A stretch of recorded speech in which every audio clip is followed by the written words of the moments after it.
Well, here we are. I have almost completed the Quran. I haven't been able to do as many update videos as I would have liked to do. My life has been absolutely crazy with work, family, and the DMs and the comments that I was getting on my videos. Just everything coming together stressed me out so much. I just had to pull back from social media and focus on reading the Quran and learning what Muslims actually believe. So I'm recording this on September 28th. I have 2 days left. I only have the short chapters of the Quran left. As many of you guys know, the Quran is laid out. The beginning has the longer chapters and the end has the shorter chapters. I've learned some things. I have a couple of things written down on my notes. One thing that was very interesting to me, I had absolutely no clue about, was the fall of Satan, because Muslims believe in Satan too. But the fall of Satan, the story of that, is a little different in the Quran.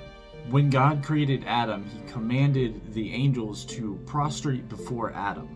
And Satan, or Iblis, being one of those angels, said, "No, I'm not going to prostrate before him. Why should I prostrate before a human?" is basically what he says. God saw his pride and he cast him out of heaven. I had to read that a few times because that was so interesting to me.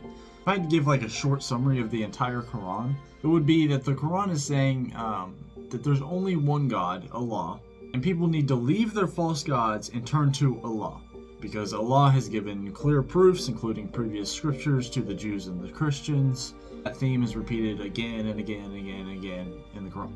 There's many stories similar to the biblical stories, but they're slightly different. Such as the story of the fall of Satan. It's different than the biblical story. Or you have Pharaoh's magicians actually turning to the God of Moses after Moses' serpent eats up their serpents. Things like that. I'm going to do a bigger video on the biblical stories in the Quran and my thoughts on them and where they might come from. I read the chapter named after Mary. That's going to be in a future update. We need to dedicate a little bit more time to that one. But it is very interesting. Something I noticed that a lot of Muslims are probably going to disagree with. It seems to me, as I read the Quran, that Allah predetermines who will be in heaven and hell. Again, I know you're going to disagree with me, but this is how it seems to me as I read it. For example, you have in Surah 16:36, but some of them were guided by God, while others were destined to stray. Or in Surah 27:57, when speaking about the wife of Lot, it says, "We had destined her to be one of the doomed." So it just seems to me that Allah destines people for heaven and hell. Again, you're free to disagree with that. Another thing that is repeated over and over and over is those who believe and do good will be admitted into the gardens of bliss or heaven. You cannot get to heaven on just faith alone. You need faith and works. This is repeated more times than I can count in the Quran. But anyways, I will be doing future videos on the biblical stories found in the Quran, what they mean, where they come from. This is all I got for now. I got a couple more days of reading the Quran, then I'm done.